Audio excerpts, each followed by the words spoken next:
Tendemos a creer que la naturaleza se encuentra lejos de nosotros y del lugar en el que vivimos, pero en realidad, la naturaleza, en sus múltiples formas, se encuentra más cerca de lo que pensamos. Solo hay que aprender a observar. Nuestro municipio no fue siempre como lo conocemos hoy en día. Ha cambiado mucho a lo largo del tiempo y de su historia. En la actualidad, gran parte del territorio de Almirante Brown corresponde a la zona urbana, donde vive la mayoría de su población, y el resto corresponde al área rural. Lejos del bullicio urbano y el tránsito, con calor o con frío, durante el día y la noche hay un costado del municipio de Almirante Brown, quizás el menos conocido, que nunca descansa, su lado silvestre. ¿Crees conocerlo?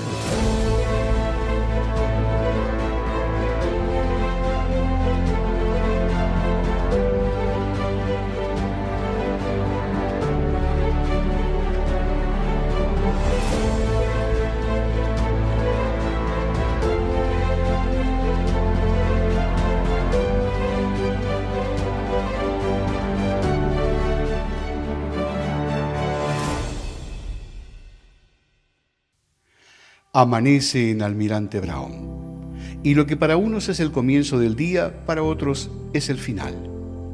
Antes de que salgan los primeros rayos del sol, podemos encontrar algunos habitantes nocturnos, como por ejemplo el alili cucú.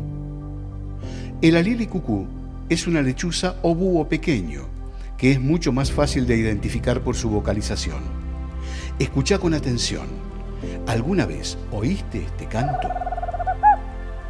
Es tan característico que en otros países como Uruguay se lo conoce como tamborcito. Si tenés la suerte de ver uno, es un pájaro marrón grisáceo, con marcas finas, incluyendo rayas finas en las partes inferiores, marcas negras rodeando la cara. No hay diferencias entre el macho y la hembra. Los podés encontrar en lugares arbolados. A veces salen a áreas abiertas de arbustos o jardines con algunos árboles dispersos. Es una de las 4 lechuzas que podemos ver en Almirante Brown, pero no la única. También podemos hallar a la lechucita vizcachera. Esta es, quizás, una de las lechuzas más fáciles de ver en la zona rural de nuestro municipio. ¿Por qué? Esta especie hace su nido en el suelo, el cual utiliza varias veces para criar a sus pichones. Por esto, es muy común verlas paradas en postes, cercos o rocas ubicados cerca de su nido. Las lechuzas suelen asociarse a la noche, pero no es el caso de las lechucitas vizcacheras. Son muy activas, tanto durante el día como durante la noche.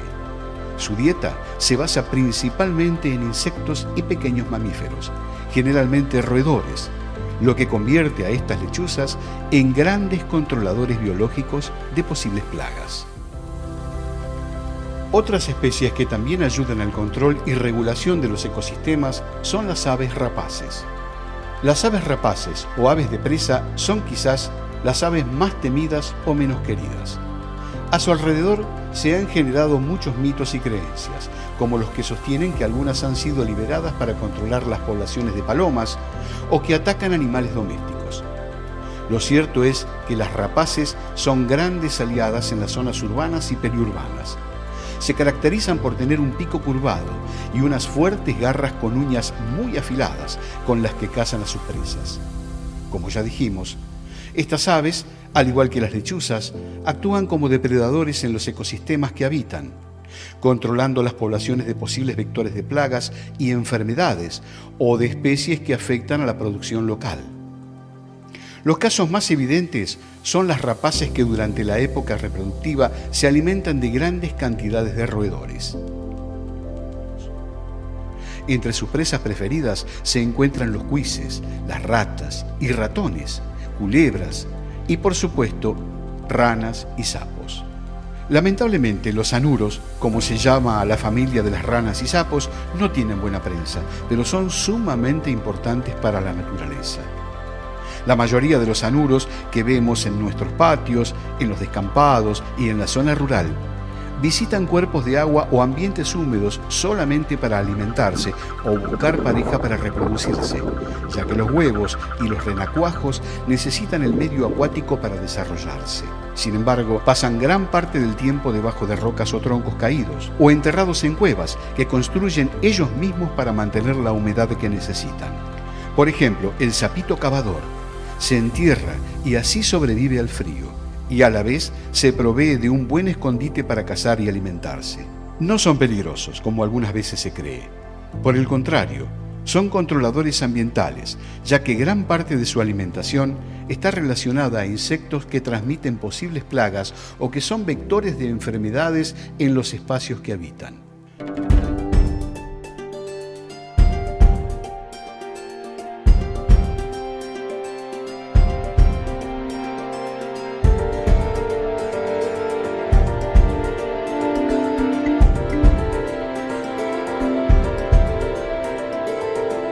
Si hablamos de ranas y sapos, tenemos que hablar de un elemento vital para su ciclo de vida: el agua. Si bien en el pasado gran parte de nuestro territorio estuvo conformado por pastizales pampeanos y algunos relictos de monte nativo, el paisaje original de nuestro municipio también estuvo moldeado por sus arroyos y cuerpos de agua temporales. Actualmente aún podemos encontrarlos, así como también algunas lagunas naturales y artificiales. La existencia de estos cuerpos de agua aporta refugio para la flora y la fauna nativa que encuentran en estos espacios un lugar para vivir. En ellos podemos encontrar una gran diversidad de aves acuáticas, como por ejemplo patos del collar, cutiri, barcino y siriripampa, entre otros, además de garzas y cigüeñas. La presencia de aves acuáticas en cuerpos de agua, además de ser un gran atractivo, es un indicador ambiental, ya que la presencia de patos, garzas y cigüeñas, entre otros, nos habla de un espacio que aún les brinda un sustento y alimento. Otra de las especies que podemos encontrar en los cuerpos de agua es la jacana. Habita en zonas anegadizas, charcas y lagunas, con preferencia por las que tienen vegetación flotante, sobre la que se desplaza. Tiene en sus patas unos dedos súper largos. Le permiten distribuir su peso en un área grande y caminar sobre la vegetación como si estuvieran caminando sobre el agua. ¿No es increíble? Gracias a esa adaptación, puede recorrer los cuerpos de agua picoteando la superficie de las plantas, o bien las da vuelta en busca de pequeños insectos y semillas entre las raíces. Y allí, entre las raíces o al pie de las plantas y árboles, también se encuentra otro grupo de seres vivos fascinantes: los hongos. Cuando pensamos en hongos, no siempre pensamos en algo positivo. De hecho, es muy poco lo que conocemos de ellos. Los hongos son un grupo único de seres vivos con reino propio, el reino fungi. No son plantas como se pensó en algún momento, ni animales. Sin embargo, comparten con estos grandes grupos algunas características y a la vez tiene otras exclusivas. Poseen pared celular y son sésiles, es decir, que viven fijados a una estructura y por ende no pueden desplazarse como las plantas, pero no fotosintetizan. Los hongos son heterótrofos, como los animales, es decir, que se nutren de sustancias elaboradas por otros seres vivos. En el mundo se conocen unas 70.000 especies de hongos distintas, pero podrían existir más de 1,5 millones. Los hongos son un claro ejemplo de que aún estamos descubriendo el mundo en el que vivimos. Por eso, y por muchos motivos más, es muy importante conservarlo.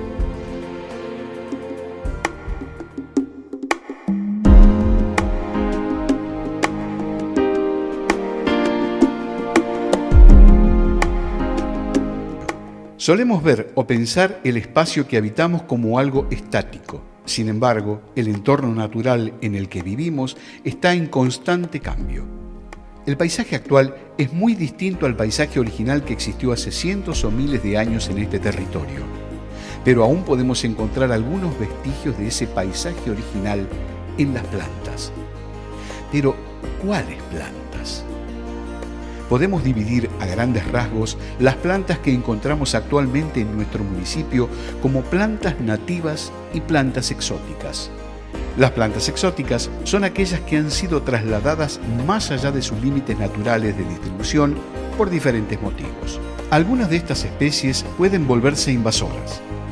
Esto sucede cuando consiguen establecerse y avanzar de manera espontánea en los nuevos ambientes donde son introducidos, causando impactos severos sobre la biodiversidad, la cultura, la economía y la salud pública. Las plantas autóctonas o nativas, por el contrario, son aquellas propias de nuestra región y por ende han evolucionado a lo largo de miles de años en el espacio que hoy ocupa nuestro municipio y han desarrollado vínculos estrechos entre ellas y con la fauna nativa. Por ello, y muchas cosas más, son la base de vida como la conocemos. Nuestro municipio se encuentra en la Pampa Ondulada, una región que podría definirse como un área de llanuras suavemente onduladas, con arroyos y lagunas. La ecorregión preponderante es el pastizal, e incluso hoy en día podemos encontrar la vegetación típica de esa zona en algunos remanentes del paisaje original que quedan. Los pastizales son áreas donde predominan las gramíneas, una de las familias de plantas más diversas e importantes para nosotros, ya que la mayor parte de nuestra alimentación proviene de ellas. Pero no solo los humanos dependemos de las plantas, muchas especies con las que compartimos nuestro municipio las necesitan para subsistir. Las especies más comunes del pastizal son los vulgarmente conocidos como pastos, que aunque parezcan similares, cada uno contiene características propias. A estas generalmente las acompañan las llamadas compuestas, como por ejemplo carquejas, diferentes especies de chilcas y cenecios. Otro ambiente menos frecuente en nuestro municipio, pero no por ello menos importante, es el talar. Un bosque donde predomina el tala, considerado el árbol emblema de nuestra región. Una de las aves que se alimentan de frutos del tala son los zorzales. En toda la provincia de Buenos Aires podemos encontrar dos especies de zorzales, el colorado y el blanco, o chalchalero. Ambos habitan en espacios muy parecidos, bosques y montes abiertos, así como en ciudades, tales como jardines urbanos y parques o plazas. Pero es el zorzal colorado el que mejor se ha adaptado a los entornos urbanos. Ya lo habías visto, ¿no? Si no lo viste, seguro lo escuchaste, ya que sus vocalizaciones se encuentran claramente en el silencio matinal, antes de comenzar el bullicio urbano. Pero además de ser muy carismáticos y tener hermosos cantos, los zorzales son claves en la dispersión de semillas. Ambos se alimentan principalmente de frutos, grandes, pequeños y de una gran diversidad de especies. Esto es una gran ventaja, ya que tiene una gran variedad de alimentos para elegir, pero a la vez representa un problema ecológico, ya que al no elegir, consumen frutos de árboles nativos y de árboles exóticos. Quizás te preguntarán por qué esto representa un problema. El fruto que es consumido por un zorzal colorado o blanco, así como el fruto que pasa por el tracto digestivo de algún animal, tiene mayores chances de germinar. Entonces, si la mayoría de los frutos que consumen provienen de especies exóticas, estas especies se reproducen mucho más fácil que nuestras especies nativas. Pero la dispersión de frutos no es la única forma en que las aves interactúan con las plantas. Muchas también son parte del proceso de polinización, como los picaflores. Los picaflores o colibríes son un conjunto de aves con más de 300 especies distintas. Entre sus integrantes se encuentran algunas de las aves más pequeñas del mundo. Los picaflores son aves exclusivas del continente americano. La mayoría de ellas, más de 200, viven en Sudamérica, encontrándose en ambientes muy diversos, desde Alaska a Tierra del Fuego. En Argentina podemos encontrar 35 especies distintas de picaflores y en nuestro municipio 3 de ellas. Dentro de estas, el más común es el picaflor bronceado. El picaflor bronceado habita en una gran variedad de hábitats: jardines urbanos, plazas y parques públicos, relictos de montes nativos y otros. A diferencia de otras especies, el picaflor bronceado se puede ver durante todo el año, incluso en las épocas invernales por nuestro distrito. Es fácil de distinguir por su pico rojo, largo y recto, con la punta negra. Su plumaje puede parecer opaco, pero bajo las condiciones correctas de luz se aprecia su espalda y pecho verde dorado y cola cobriza. Quienes también trabajan en la polinización de las flores son las mariposas. Las mariposas son para muchos los insectos más bellos. Su variedad de colores y tonalidades, junto a sus múltiples formas y tamaños, hacen que sea uno de los insectos más conocidos, apreciados y atractivos. Junto con las polillas o mariposas nocturnas, forman parte del orden Lepidoptera.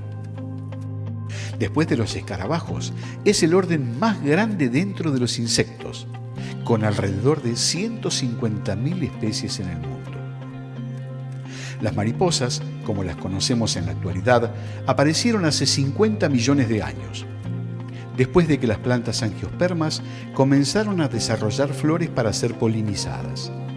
Con el tiempo, mariposas y flores se fueron extendiendo y poblando diversos rincones de la Tierra, incluido nuestro municipio.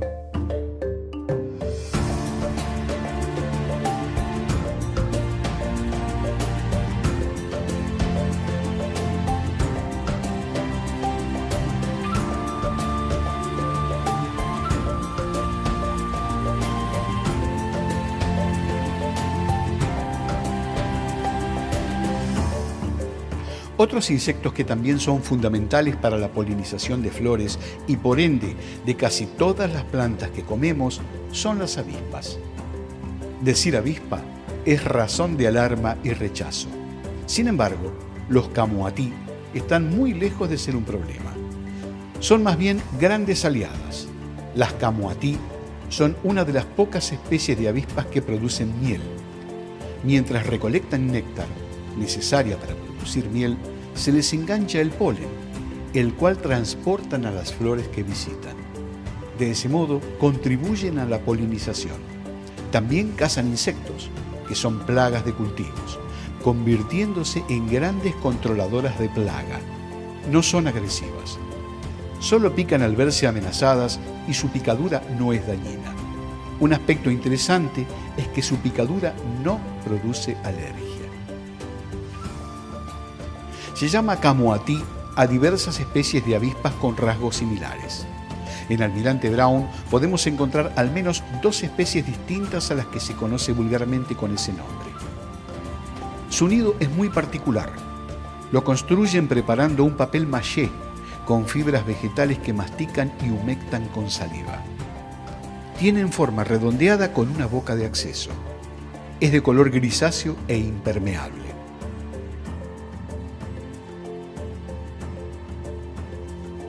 Otra especie emblemática de nuestra zona y todo el país es el hornero. Al hornero lo podemos encontrar en casi cualquier tipo de espacio abierto, incluyendo zonas urbanas. ¿Lo viste alguna vez? Seguro que sí. Su plumaje es de color rufo, un color muy común en las aves que se podría describir como un marrón rojizo, como el color del óxido del hierro. Construye sus nidos de barro sobre árboles, edificios y otras estructuras. El nido es construido tanto por el macho como por la hembra, en un periodo de tiempo que puede variar entre los 4 días hasta alrededor de un mes, dependiendo de la disponibilidad de los materiales. Durante esa etapa, las glándulas salivales del hornero se hipertrofian, es decir, que aumentan de tamaño. Eso les proporciona una mayor cantidad de saliva, elemento esencial para unir los materiales que utilizan. Además del barro, el hornero también selecciona y combina otros elementos como fibras vegetales, pelos de animales, bosta de ganado y piedras pequeñas para generar una buena estructura. Una vez terminado, el peso promedio del nido es de 5 kilogramos. Debido a su popularidad, el hornero se convirtió en el centro de muchas leyendas y canciones. Incluso lo llevó a ser elegido como el ave nacional de la Argentina desde 1928. El canto alegre del hornero es bastante reconocible y es la banda de sonido de la salida del sol.